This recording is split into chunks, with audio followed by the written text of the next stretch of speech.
नमस्कार मित्रांनो, मुरांबा या मालिकेच्या 5 फेब्रुवारीच्या भागात आपल्याला पाहायला मिळणार आहे.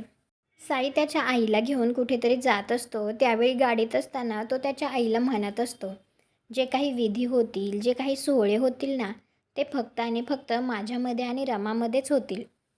कारण रमाच्या आयुष्यावर फक्त माझा हक्क आहे. इकडे रमाला एक बाबा भेटलेले असतात आणि ते तिला म्हणतात, तुम्ही सासरी निघाला आहात? तर रमा हो अशी मान हलवते. त्यावेळी ते बाबा म्हणतात, आम्हाला तर वाटलं की तुम्ही माहेरी निघाला आहात.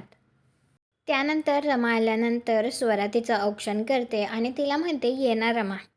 आणि रमा आता पुढे पाऊल टाकणार त्याचवेळी तिथे साई आणि त्याची आई येतात.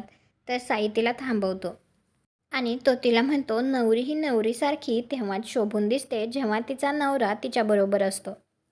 आणि म्हणूनच मी लग्न होईपर्यंत इथेच तुमच्याबरोबर राहण्याचं ठरवलंय. आता साईचं हे बोलणं ऐकून तर शशिकांत, अक्षय, स्वरा, आजी या सगळ्यांना तर धक्काच बसतो. तुम्हाला हा भाग कसा वाटला ते कॉमेंट करून नक्की सांगा. व्हिडिओला लाईक करा. आपल्या मराठी मालिका चॅनलला सबस्क्राईब करा. भेटू पुढील भागात.